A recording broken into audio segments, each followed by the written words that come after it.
Bom dia a todos. Mais uma vez agradecemos a presença e a atenção e vamos escutar o nosso palestrante conferencista de hoje, que é Paulo Nogueira Batista. Paulo Nogueira Batista é economista brilhante, não preciso apresentá-lo, é o nosso diretor, é o diretor que representa o Brasil e outros países no Fundo Monetário Internacional.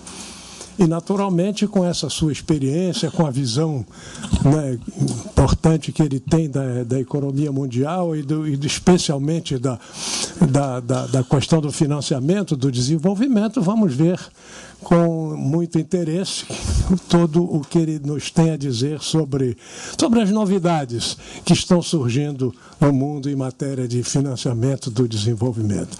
Com a palavra, então, Paulo Nogueira Batista. Obrigado, Saturnino, pelas palavras gentis. Obrigado à Rosa e ao Centro Celso Furtado pelo convite para vir aqui falar com vocês um pouco sobre o tema proposto, como vocês sabem, pelo programa, é o BRICS, um novo fundo monetário, um novo banco de desenvolvimento. Mas antes de entrar no assunto, eu queria dizer a vocês que eu sou professor licenciado e acostumado a dar aulas e palestras, mas nos últimos 7 anos eu estou lá na diretoria do FMI e a diretoria é composta de 24 diretores, então há uma expectativa de que cada diretor só fale 6 minutos. Você imagina, se 24 falarem mais do que isso, as reuniões durariam o dia inteiro, né? Então, eu me desacostumei a falar muito. Quando me disseram, você tem que falar 45 minutos, eu tive um momento de pânico, assim, não? Mas as plateias acabam agradecendo quando você é sintético e... Vou ver, eu não me cronometrei muito, mas eu não sei se eu vou conseguir falar tanto. Mas nesses últimos 7 anos e pouco que eu estou lá em Washington, eu trabalhei muito não só com temas do Fundo Monetário, mas também com temas do G20, como membro das delegações brasileiras, né? E também com o tema que nós vamos discutir um pouco hoje, que é a questão dos BRICS, né? Eu estive muito envolvido diretamente em muitas reuniões, passei a conhecer melhor os outros BRICS e conhecer um pouco mais o próprio Brasil, né? Que é sempre um mistério para todos nós, a gente vai aprendendo, vendo o Brasil aos trancos e barrancos, indo para frente, ou não, dependendo do ponto de vista que você tenha. Mas eu acho que nessa questão dos BRICS houve um progresso considerável. E é esse o tema que eu queria... Mas antes de outra coisa que eu queria dizer, que eu preciso dizer sempre, eu não falo nem em nome do Fundo Monetário, nem em nome dos 11 países que eu represento na diretoria da instituição. E eu sou sempre obrigado a fazer essa ressalva porque senão fica me amolando lá em Washington, né? Caso a imprensa esteja presente, publique alguma coisa, FMI diz isso e aquilo, já vem lá uma reclamação. Mas, enfim, então vamos entrar no assunto. Quando eu cheguei a Washington em abril de 2007, não existia BRICS. BRICS era apenas uma sigla criada por aquele economista do Goldman Sachs, Jim O'Neill, e não tinha nenhuma realidade política, não existia uma coordenação, uma articulação. Isso começou em 2008 e a iniciativa foi da Rússia, devo dizer. A Rússia que procurou os outros 3. A África do Sul só entrou depois, em 2011, se não me engano. A Rússia procurou os outros 3, a China, a Índia e o Brasil, e propôs que se começasse a fazer uma articulação. Isso aconteceu em todos os níveis, nível ministerial, em nível de assessorias nas capitais, e também no Fundo Monetário. O diretor russo procurou os outros 3 e propôs que nós começássemos a fazer uma coordenação entre nós. E esse processo foi crescendo, foi se solidificando e culminou com uma reunião que aconteceu agora em julho, em Fortaleza, a cúpula dos líderes dos BRICS, que foi a reunião mais importante até agora desse processo todo, né? Então, eu queria falar sobretudo, eu queria dar a vocês um pouco de uma visão de quem lidou com esse assunto na prática nos últimos 7 anos ou 6 anos, né? Mas focando no que foram os principais resultados da cúpula dos BRICS em Fortaleza, que foi a criação de um novo fundo monetário, um chamado de arranjo contingente de reservas, e de um novo banco de desenvolvimento, que também é conhecido como Banco dos BRICS. Mas antes de entrar nesses dois mecanismos, nessas duas iniciativas, eu queria dar um panorama do que foi, o que está sendo a articulação BRICS, o que representa BRICS, né? Fundamentalmente, é uma aliança para a cooperação com objetivos geopolíticos, eu diria, né? Não é uma aliança, não é uma cooperação predominantemente econômico-financeira, embora trate de termos econômicos financeiros. O centro da coordenação dos BRICS não é nas relações entre os países no campo comercial, financeiro, não é em questões políticas e institucionais gerais, embora tratem também desses dois temas, né? É na atuação conjunta no campo da governança internacional, né? E de onde é que surgiu isso? Vocês sabem que muita gente levantou muitas dúvidas. O que significa? Ninguém estava acostumado com uma aliança transregional de países tão distintos do ponto de vista histórico, étnico, cultural, político, né? O que a China tem a ver com o Brasil? O que o Brasil tem a ver com a Rússia com a África do Sul? A China e a Índia, inclusive, têm conflitos importantes, né, entre si. Como é que isso se fecha, né? Eu até me lembrei, a propósito dos BRICS, de uma história que aquele historiador, o A.J.P. Taylor, aquele historiador inglês, dizia, que contava que uma anedota que no século XIX, quando um sujeito foi confrontado pela primeira vez com o retrato de uma girafa, o sujeito disse assim: "There ain't no such animal." Esse animal não existe. Era um pouco essa a reação das pessoas quando via esse conjunto heterogêneo dos BRICS. A.J.P. Taylor, né? É um historiador inglês que escreveu muito sobre história. Taylor, né? Escreveu sobre a Segunda Guerra Mundial também. Mas, enfim, por que surge essa aliança aparentemente estranha? Ela surge porque o Brasil, a Rússia, a Índia, a China notam ao longo do tempo que há um descompasso grande e crescente entre a governança internacional e a realidade econômica internacional que vai surgindo no final do século XX, início do século XXI, que é uma realidade que é conhecida de todos, em que países como Índia, China, sobretudo, mas também Brasil, Rússia e outros, estão crescendo em importância relativa em termos econômicos, e isso não se traduz numa mudança no quadro institucional, na arquitetura financeira internacional, né? Não se traduz suficientemente numa mudança condizente com esse processo econômico-financeiro. Então é muito comum, é uma coisa muito comum na história que os processos econômicos corram na frente das mudanças institucionais e políticas, né? E esses processos, esses descompassos costumam gerar tensões mais ou menos graves e frustrações e descontentamento. O que você tem de um lado é que a ordem, ou não sei se a ordem é uma palavra correta, mas o sistema, ou não sistema, o Economy disse que está escrevendo um livro sobre o não sistema internacional, mas esse não sistema internacional, ele é governado pelas potências que emergiram da Segunda Guerra Mundial, né? Na verdade, inclusive os derrotados da Segunda Guerra que conseguiram se recuperar, o Japão e a Alemanha, né? Então você tem de um lado os Estados Unidos, principalmente, e de outro a União Europeia. E como parte desse arcabouço, em certa medida, o Japão, né? O antigo G7, fundamentalmente, né? Antigo não, porque ele continua a existir. Mas o G7... Antes teve a trilateral, era a mesma coisa. Né?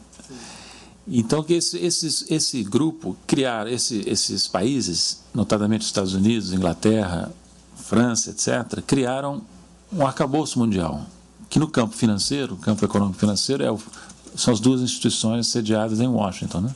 O Fundo Monetário Internacional e o Banco Mundial. E essas instituições estão demonstrando uma grande dificuldade de se adaptar aos novos tempos. Estamos todos lá. Está lá, todos os BRICS são membros do Banco Mundial, membros do Fundo Monetário, membros da Organização Mundial do Comércio, das Nações Unidas, etc. Mas nesse quadro nós participamos ativamente sem sentir que a nossa presença, o nosso poder decisório condiz com a mudança no peso relativo dos países, né? Isso é particularmente claro no caso da Ásia, que tem crescido enormemente, né? Mas China e Índia crescem enormemente a partir de um patamar de desenvolvimento mais baixo que da Rússia, do Brasil, né? Mas também o Brasil e a Rússia têm um peso nessas instituições, assim como a China e a Índia, que não reflete, né? Então, essas instituições são instituições, por exemplo, no Banco Mundial e no Fundo Monetário, o sistema de votação, o sistema de decisão é tal que, na maioria das decisões, quando elas são tomadas por votação, maioria simples, basta os Estados Unidos, a Europa e o Japão se reunirem, mais Canadá, Austrália, que as decisões são tomadas, né? Então, se eles quiserem nos atropelar, na grande parte das decisões, eles podem nos atropelar. E atropelam. Às vezes, quando convém, atropelam. Por exemplo, no caso da Ucrânia, um programa que não se sustentava. Foi aprovado na diretoria do fundo e não durou muito tempo, está sendo completamente reformulado. Eu acabei de receber um e-mail aqui hoje de manhã de que nós vamos ter uma nova reunião sobre a Ucrânia no dia 29. As chances de que as vozes críticas sejam ouvidas são muito pequenas, porque são ouvidas, mas não influem sobre a decisão, porque é uma questão estratégica para o Ocidente, e o Ocidente decide e acabou-se, né? Então, se, por exemplo, o Banco Mundial decidir que país X não merece mais empréstimos, a coligação do G7 consegue impor essa decisão. Então, tudo isso vai gerando uma situação em que, vejam bem, não é que os BRICS queiram romper com Bretton Woods, sair das instituições, nós continuamos lá, eu estou lá no Fundo Monetário, quando eu sair vai ter outro brasileiro, não é isso, né? A China está engajada, a Rússia está engajada, até eu sempre digo para os europeus e americanos, o fato de nós estarmos tão empenhados, por enquanto, em transformar o Fundo Monetário, o Banco Mundial, é sinal da importância que nós atribuímos às instâncias multilaterais, porque se nós não atribuíssemos importância, esqueceríamos o assunto e deixaríamos vocês mandarem nisso aí. Mas não, os BRICS querem ter uma influência maior. Depois eu queria até dizer a vocês que essa influência maior nós temos que mostrar, e nós não mostramos isso claramente ao resto do mundo, que diferença faz para o resto do mundo, para o mundo como um todo, que os BRICS tenham mais peso, mais voz. Porque senão vira uma mera disputa entre europeus, americanos e BRICS, entre emergentes e desenvolvidos, que nem sempre os outros percebem qual o sentido que possa ter, né? Então tem esse processo, um processo de longo prazo, em que a Europa, os Estados Unidos, principalmente a Europa, perdem peso relativo, os emergentes crescem, os emergentes em geral, especialmente a Ásia, mas é mais ampla, a África subsaariana está crescendo muito também, a partir de um nível também muito baixo de desenvolvimento, ainda mais baixo. E esse processo de mudança de peso relativo foi acelerado pela crise que estourou na Europa e nos Estados Unidos em 2008. Crise da qual eles não se refizeram completamente, principalmente a Europa não, né? Principalmente a área do euro não. E esse processo, então, de perda de expressão relativa das potências tradicionais se acentuou muito claramente. Eu tive a sorte de ir para lá num momento de transformação, né? Porque eu até nem pensava em ficar tanto tempo. Acabei capturado por essa mudança, por esse processo de revisão do Fundo Monetário, do G20. Uma coisa importante foi a perda de peso relativo do G7, que foi efetivamente, principalmente durante o auge da crise, substituído pelo G20 como mecanismo de coordenação. Então, foi um processo bastante rico e bastante interessante. Agora, vocês poderiam perguntar por que esses 4 países e não um outro grupo maior ou diferente? Por que Rússia, Índia, Brasil, China, mais recentemente África do Sul, e não outros? Esse é um assunto delicado, né? Porque entra num território assim. Mas eu diria, pegando pelo positivo, que o ponto comum desses integrantes da girafa, que são os BRICS, é que eles são não só países em desenvolvimento, emergentes, mas todos eles são grandes.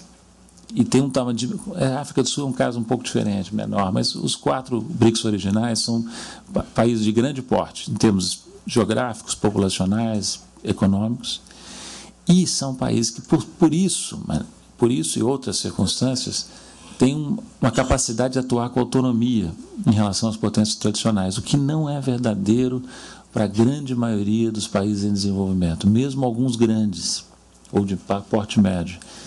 Então, por exemplo, lá no Fundo Monetário, só para vocês terem uma ideia, nesses anos todos, o grande mecanismo de coordenação, de aliança que eu pude fazer na diretoria do fundo para tentar avançar os nossos interesses e uma mudança da instituição foram os outros BRICS. Não são os nossos vizinhos latino-americanos. Não que a gente não tenha cooperação com eles, não tenha atuação conjunta, mas eles não têm o mesmo enfoque.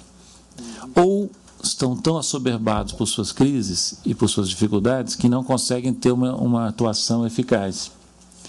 Então, ou você tem países que não têm autonomia, principalmente no caso da América Latina, principalmente em relação aos Estados Unidos, ou você tem países que querem ter autonomia, até vociferam contra a ordem internacional, a desordem internacional, mas não têm conseguido se organizar de uma maneira crível.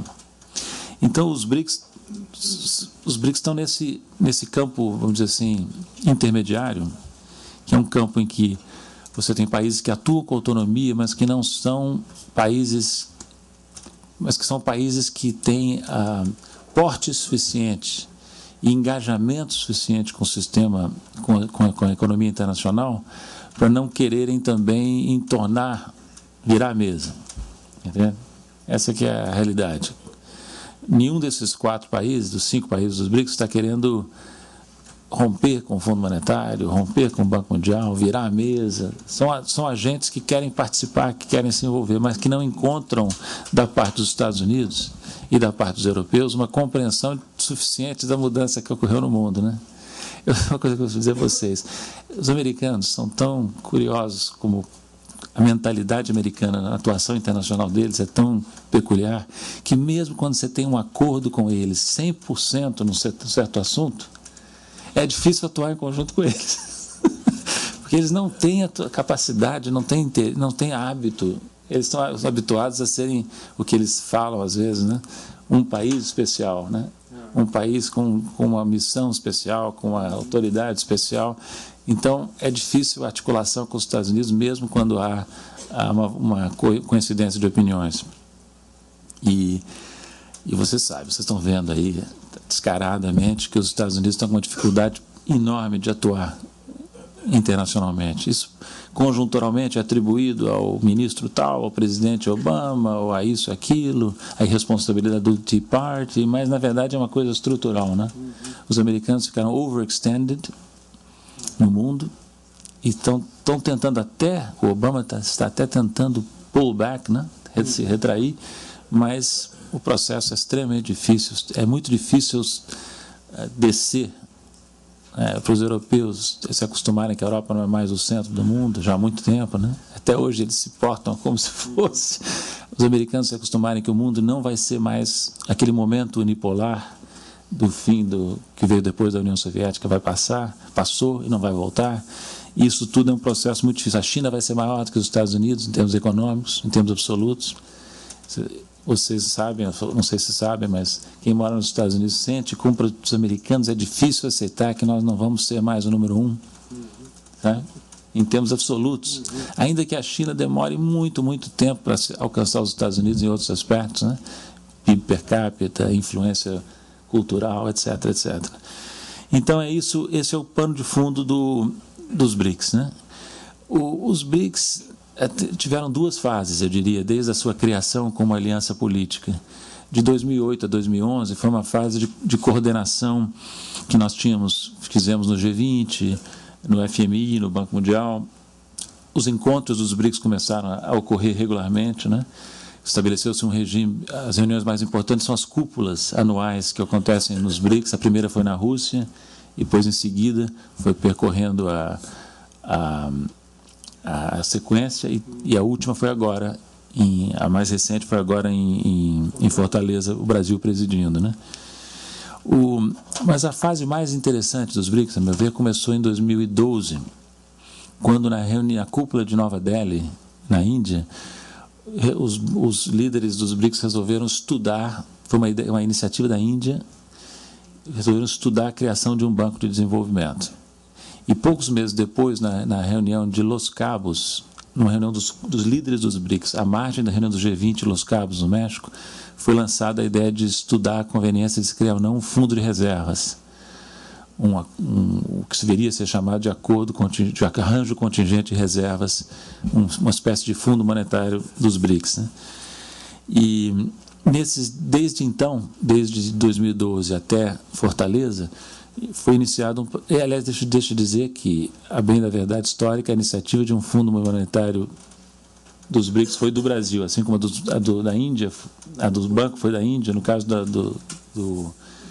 do Fundo Monetário foi do Brasil. E houve uma acolhida boa, mas foi um processo muito difícil, vou dizer a vocês. O que tomou, o que eu viajei, o que eu circulei mundo afora, Rússia, Índia, China, África do Sul, Brasil, Washington, né, para poder chegar a um entendimento entre os 5 países e fazer um negócio sério, né, não é fazer um barulho político apenas, né, fazer uma coisa que seja percebida como consistente e sólida, e isso deu em Fortaleza na assinatura do tratado para a criação de um arranjo contingente de reservas e do novo Banco de Desenvolvimento, que também é conhecido como Banco dos BRICS, né. Foi um processo muito trabalhoso, porque não é fácil você botar 5 países soberanos em torno da mesa, países que não tinham muita experiência de fazer mecanismos desse tipo, né? O Brasil, que eu me lembre, nunca participou de nenhum fundo monetário, a não ser do próprio Fundo Monetário em Washington, onde nós fomos caudatários de uma iniciativa dos Estados Unidos e da Inglaterra. Então, pela primeira vez, o Brasil participou de uma construção de um mecanismo, de um fundo monetário, que dependeu muito da nossa capacidade de trabalhar e de criar, ver quais eram os mecanismos mais adequados. O banco é menos inovador em termos de estrutura, mas é mais importante, como eu vou tentar comentar. O banco ele tem um potencial transformador que, se nós trabalharmos bem na sequência agora, acho que vai ser muito significativo. Qual é a relação dessas duas iniciativas, o Acordo Contingente de Reservas, o Arranjo Contingente de Reservas e o Banco dos BRICS, com as instituições de Bretton Woods? É uma relação de ambivalência, tá? Porque, por um lado, essas novas instituições são criadas para cooperar, para atuar até em conjunto com o Fundo Monetário e o Banco Mundial, se conveniente e necessário, e será necessário e conveniente. Por outro lado, é evidente que há também uma relação de competição, tá? Uma relação, uma tensão, um tensionamento que reflete, porque você veja bem, se o Fundo Monetário estivesse funcionando a maravilhas, se o Banco Mundial estivesse funcionando muito bem, nós não precisaríamos necessariamente nos dar o trabalho de criar esses novos mecanismos, né? Então, essa, em poucas palavras, é a relação entre os Bretton Woods, as instituições de Bretton Woods e as nossas. Fortaleza, eu escrevi num artigo no Globo, Fortaleza ficou, de certa maneira, para a história como equivalente ao que Bretton Woods ficou para o Banco Mundial e o Fundo Monetário, só que nós estamos no começo do processo. Os tratados foram assinados, mas agora tem o trabalho duro, menos charmoso, de botar instituições para funcionar, né? Tem todo um processo ainda pela frente, que eu vou comentar um pouquinho mais à frente. Mas deixa eu só falar um pouco rápido, dar umas pinceladas para vocês entenderem o que são esses dois mecanismos, né? O Fundo Monetário dos BRICS, o chamado Contingent Reserve Arrangement, e o banco. Começando pelo fundo, que eu conheço melhor, eu participei muito mais disso aí. O fundo, ele terá 100 bilhões de dólares de recursos, dos quais 41 colocados pela China, 18 pela Índia, Brasil e Rússia, cada um, e 5 pela África do Sul. Foi difícil formular esse tratado. Por quê? Porque nós tínhamos poucas referências para usar, na verdade. Quais eram nossas referências? Eram os acordos de swaps bilaterais entre bancos centrais, o Fundo Monetário ele mesmo, o de Washington, porque o Fundo Monetário, na origem, na essência, é um fundo, é um Reserve Pooling Arrangement, é um pool de reservas, né? E assim é também o Acordo Contingente de Reserva dos BRICS. Só que esse Acordo Contingente de Reserva dos BRICS, além de ser menor e envolver menor número de países, ele tem uma característica, ele é contingente, ou seja, ele é virtual. as contribuições que eu mencionei, 41, 18, 18, 18, 5, não são depositadas em algum lugar. Elas ficam com os bancos centrais dos 5 países, e só serão mobilizadas caso haja um pedido de um dos participantes e seja aprovado esse pedido de acordo com as regras do tratado, né? Então, como é que funciona isso? Cada país tem um limite de acesso. O limite de acesso da China é 0,5, porque não se espera que a China vai precisar de... O dia que a China precisar de apoio, é porque nós estamos... O planeta está derretendo, né?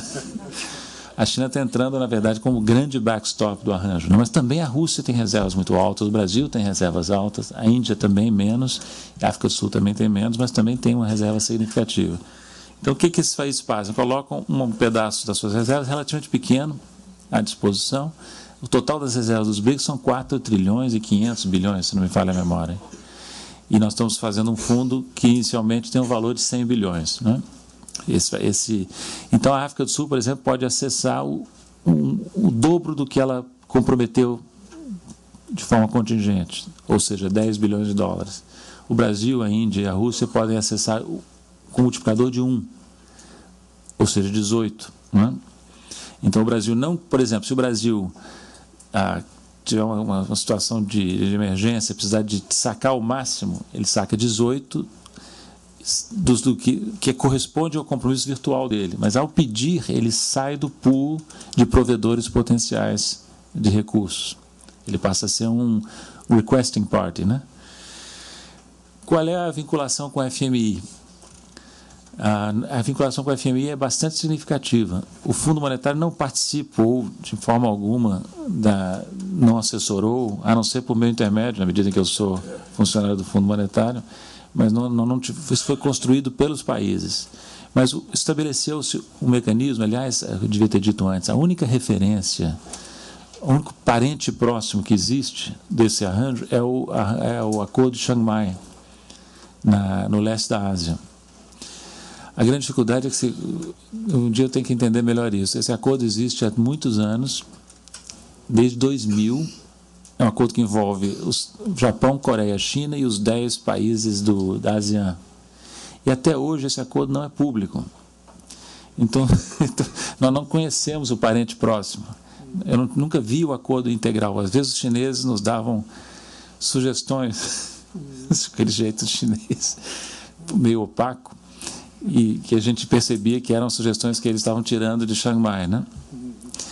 Mas enfim, né, é curioso saber isso, né, que o nosso acordo, esse que foi assinado em Fortaleza, está disponível. Botamos está na rede. Está na rede. Então, vocês podem ver na página do Itamaraty, por exemplo, existe lá assim como o acordo que criou o Banco de Desenvolvimento, né? Está lá disponível também. Mas há menos transparência nesse arranjo do leste da Ásia, do qual a Índia, aliás, não faz parte, né? Então, existe essa vinculação. Não existe a participação do fundo, mas existe uma vinculação que é a seguinte: para ter mais do que 30% do seu acesso máximo, um país precisa ter um acordo com o Fundo Monetário, né? Qual é a lógica disso? Pode parecer, de um certo ponto de vista, pode parecer imprudente. Dependendo do enfoque que você dá, mas você vai dar 30% do acesso máximo sem ter nenhuma garantia de que o país está sendo monitorado, supervisionado pelo Fundo Monetário.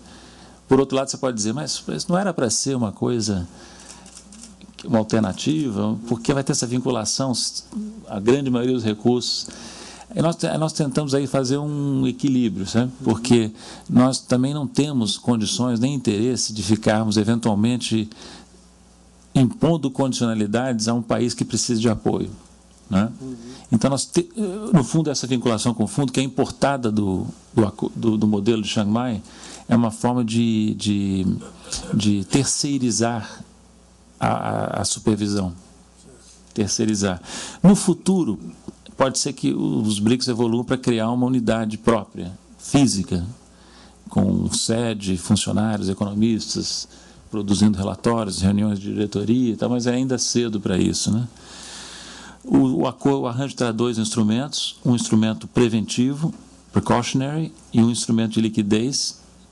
O instrumento de liquidez vai funcionar na base de swaps de curto prazo, Então, é uma proposta muito cautelosa, muito assim, feita com cuidado, porque os países estão pisando num território que para eles é novo. O único dos 5 que tinha um arranjo, participação num arranjo semelhante, muito semelhante, é a China, que participa de Chiang Mai. Nós, os outros, a Índia, por exemplo, o Brasil, temos acordos bilaterais de swaps, mas não tínhamos participação num acordo multilateral como esse, né?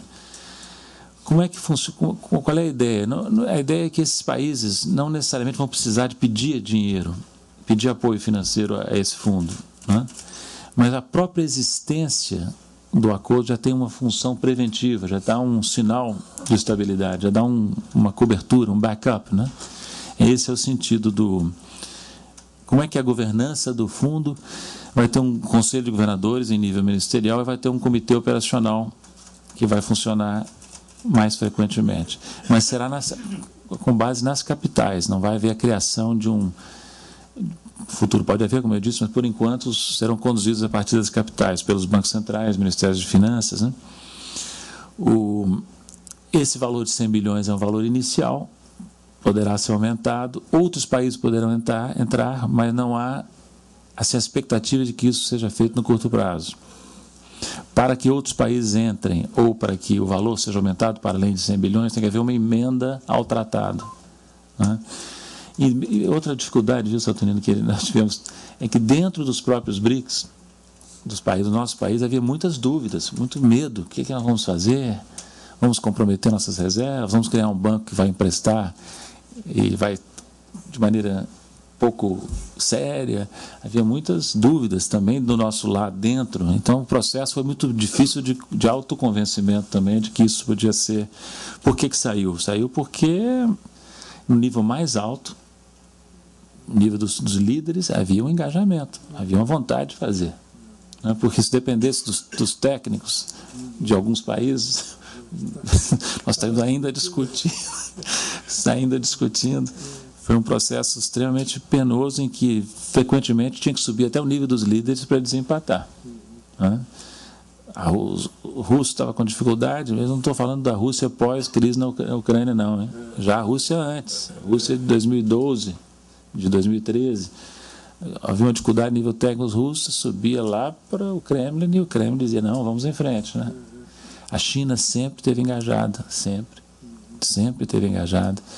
Quando havia uma dúvida, no caso brasileiro, interna, subia até o nível da presidente Dilma, que desempatava a favor de continuar, de fazer a coisa ir para frente, né? Ela teve um papel, aliás, muito importante nisso, diga-se, desde o início. Na reunião de Los Cabos, quando a Índia hesitou um pouco em lançar a iniciativa, foi graças à personalidade conhecida da Dilma, que se conseguiu lançar a iniciativa de estudar, né? E depois, em Durban, na cúpula da África do Sul, 2013, se decidiu criar o banco, se decidiu criar o fundo. Sobre o banco é diferente em muitos aspectos, é claro, é um banco, o outro é um fundo. O banco concorre com o Banco Mundial, o novo Banco de Desenvolvimento, o fundo concorre e coopera com o Fundo Monetário. Mas o que eu ia dizer é o seguinte, é que desde o início o novo Banco de Desenvolvimento é mais aberto do que o fundo contingente dos BRICS. A ideia é que o banco empreste a países outros que não, a projetos outros que não nos BRICS, mas a países em desenvolvimento. Outra coisa, o banco será aberto à participação acionária de outros países que não os BRICS. E a ideia é que isso que seja feito logo, que não fique para depois, né? E como é que funciona o banco? O banco, nesse sentido, ele foi mais fácil de fazer, de formular, porque ele é um banco de desenvolvimento. Então, os negociadores tinham inúmeras referências. Quando estavam montando o que seria os Articles of Agreement, o convênio constitutivo do banco, nós tínhamos inúmeras referências de bancos de desenvolvimento, né, internacionais, e podíamos ver quais as melhores alternativas em termos de estruturação que convinham aos BRICS, né? O capital, como vocês sabem, autorizado é de 100 bilhões de dólares. Isso pode dar uma capacidade de empréstimo muito maior, porque haverá um fator de alavancagem, mesmo que prudente, né? O capital subscrito é de 50 bilhões de dólares, dividido igualmente entre os 5. Cada um entra com 10. Portanto, o poder de voto dos 5 será igual. Esse foi um ponto muito importante. Os chineses queriam que a distribuição do poder de voto fosse proporcional ao tamanho econômico. Portanto, a China ficaria com um pedaço maior. Aliás, devo dizer a vocês que, no outro caso, a China tem 41 sobre 100, no caso do fundo, mas lá quase todas as decisões são tomadas por consenso, exceto 2 que são cruciais, a aprovação de pedidos e a renovação de pedidos. Mas, nesse caso, a China, a não ser em casos muito raros, não decide sozinha. Ela não tem a maioria para decidir sozinha. Então, o fundo também é equilibrado. No banco, houve uma grande insistência dos outros para que a China não tivesse um tamanho maior. A China se conformou, depois de muita discussão, mas, em troca, pediu e conseguiu que a sede do banco fosse em Xangai. Uma decisão muito importante, vocês sabem, né, que vocês que trabalham em organizações internacionais ou trabalharam, sabem como a sede tem um peso enorme, né? Porque a sede, o staff, a equipe técnica de uma instituição internacional manda muito mais do que no papel, porque está presente, está fazendo, está conduzindo, né? Esse é o caso do Fundo Monetário, estou vendo isso lá, é o caso no Banco Mundial, né? Então, o fato da sede ser em Washington foi muito importante para os Estados Unidos, e a China insistiu muito que fosse em Xangai, né? E conseguiu. A Índia estava disputando, a África do Sul também, a Índia disputando com Nova Delhi, a África do Sul com Joanesburgo. O Brasil e a Rússia não disputaram a sede. Eu acho que foi um erro nosso. Nós tínhamos ter disputado com o Rio de Janeiro. Né? Já ficava perto do BNDES. O BNDES já dava uma acolhida ao novo banco. Né? O Centro Self-Start precisa ser um centro de estudos acoplado. Né? Mas, enfim, vai haver um escritório regional. O primeiro em Joanesburgo e o segundo no Brasil. E eu vou, na medida da minha possibilidade de influir, sugerir que o escritório regional seja no Rio. Não é? O Mantega, que é paulista, quer que seja em São Paulo, mas vamos ver se a gente consegue convencê-lo que o Rio precisa de um boost. Né? E é mais natural, porque o Rio, além de ter o BNDES aqui, o Rio é mais fácil de atrair quadros internacionais, né? Por causa dos motivos óbvios que eu não preciso lembrar. Então, isso vai ser em Xangai. Vai ser difícil, eu acho, levar brasileiros para Xangai, né? Brasileiros mais experientes, mais qualificados, porque brasileiro é difícil levar até para Washington, que é mais, mesmo fuso horário, mais próximo culturalmente e tal. Mas qual é o propósito desse banco? O propósito é financiar projetos de infraestrutura sustentáveis, né? Projetos de desenvolvimento sustentável e de infraestrutura. Infraestrutura é o principal. Porque vocês sabem que há um enorme descompasso no mundo entre a demanda por infraestrutura, a necessidade de infraestrutura, portuária, aeroportuária, né, energética, etc., e a disponibilidade de fundos para financiar projetos de grande porte. Né? O Banco Mundial, o BID, não dão conta, estão travados até pela dificuldade que tem os países que mandam nessas instituições de prover capital, né? De ampliar o capital dessas instituições. O novo banco vai ter um hall de atuação dos BRICS bastante amplo, que ele vai financiar não só projetos privados, mas públicos, com financiamentos, empréstimos, cofinanciamentos, se necessário, com outros bancos já existentes, garantias, participação acionária. Então, e como eu dizia, ele vai ser aberto a outros países. Posso dizer a vocês que o interesse nesse banco foi muito grande. A nossa constituency no Fundo Monetário, todos são 11 países, todos em desenvolvimento. Imediatamente, quando se anunciou a criação do banco, mesmo antes da constituição do tratado, da assinatura do tratado, os países do nosso grupo lá queriam saber como é que podem participar, como é que podem tomar empréstimos. E vai haver 2 modalidades para um país em desenvolvimento não BRICS. Ele pode ser um sócio tomador de empréstimos, participar do capital e ser tomador de empréstimo, e pode também tomar empréstimo sem ser sócio. Essas 2 hipóteses existem. Mesmo os países avançados podem ser sócios do banco, mas aí não podem ser tomadores. Não serão tomadores. Essa foi uma decisão controvertida de abrir espaço para os desenvolvidos, não tão controvertida, mas a maneira de implementar foi controvertida. Estabeleceu-se uma precaução que os BRICS, em nenhum caso, terão menos de 55% do poder de voto. Então, será um banco dos BRICS. Assim prevê o convênio constitutivo. Os avançados poderão ter no máximo 20% do poder de voto. Você pode discutir, foi de mais, foi de menos, mas... E nenhum país que não seja um BRIC pode ter mais de 7% individualmente do poder de voto. Eu acho que eu já estou chegando, eu falei que eu não conseguia falar 6 minutos. Mentira, já estou até quase excedendo. Deixa eu tentar convergir rapidamente. Próximos passos. Tem que haver ratificação, aprovação final, ratificação dos tratados assinados em Fortaleza. Por exemplo, no caso do fundo, o Brasil, Rússia e África do Sul têm que passar pelo parlamento. Tem todo um processo de detalhamento operacional muito trabalhoso ainda, que vai tomar bastante tempo e energia, e vocês sabem que é um perigo deixar essa parte menos sexy solta, porque aí vem aqueles que querem travar e começam a encontrar formas no detalhe de desfazer o que os líderes assinaram, ou assinaram não, mas presidiram a assinatura no atacado, né? Então, eu já estou muito cansado disso tudo, mas vai haver, espero, outros brasileiros, outros chineses, outros indianos, outros russos, que vão cuidar de fazer isso progredir, outros sul-africanos. Essa fase de implementação é crucial.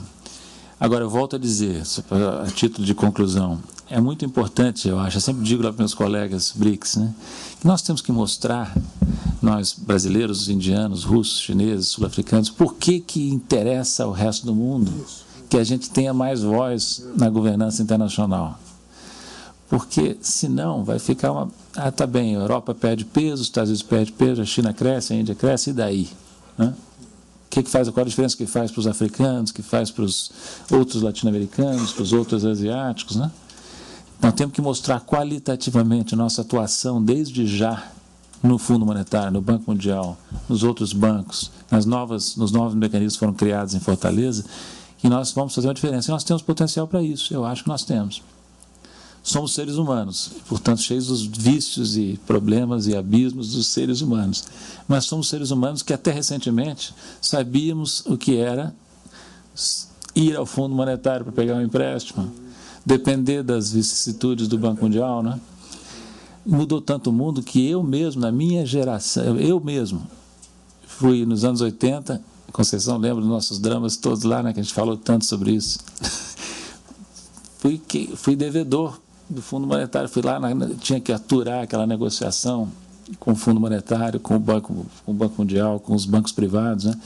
Então, por que eu estou lembrando isso? Porque num espaço de uma geração, ou menos até, esses países que eram países ainda vulneráveis e dependentes se tornaram credores do Fundo Monetário e capazes de ter iniciativas como a criação de um banco próprio, de um fundo próprio, né? Só que, então, qual é a expectativa? A minha esperança, talvez ingênua, é que, tendo em vista a nossa memória recente do que é sofrer como devedor, que nós vamos ter uma percepção dos problemas do resto do mundo que vai ser diferente da percepção que um Canadá pode ter, que uma Austrália pode ter, que os Estados Unidos podem ter e assim por diante, né? Eu acho que, então, eu não quero exagerar, assim, acho que tem muito trabalho pela frente, muito percalço, dependendo da evolução política internacional e da evolução política dos nossos países, dos 5 países, pode até haver uma mudança de rumos para pior ou para melhor, né?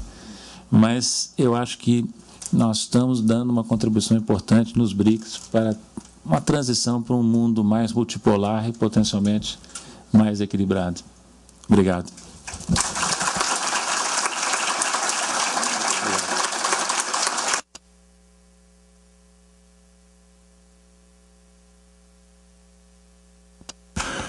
Bem, eu sei perfeitamente a ansiedade de todos em querer escutar mais e fazer perguntas e ouvir respostas do nosso embaixador Nogueira Batista. Porém, eu sou escravo aqui do horário, da disciplina do nosso Congresso, que determina que seja fechada esta mesa agora e imediatamente aberta a mesa seguinte.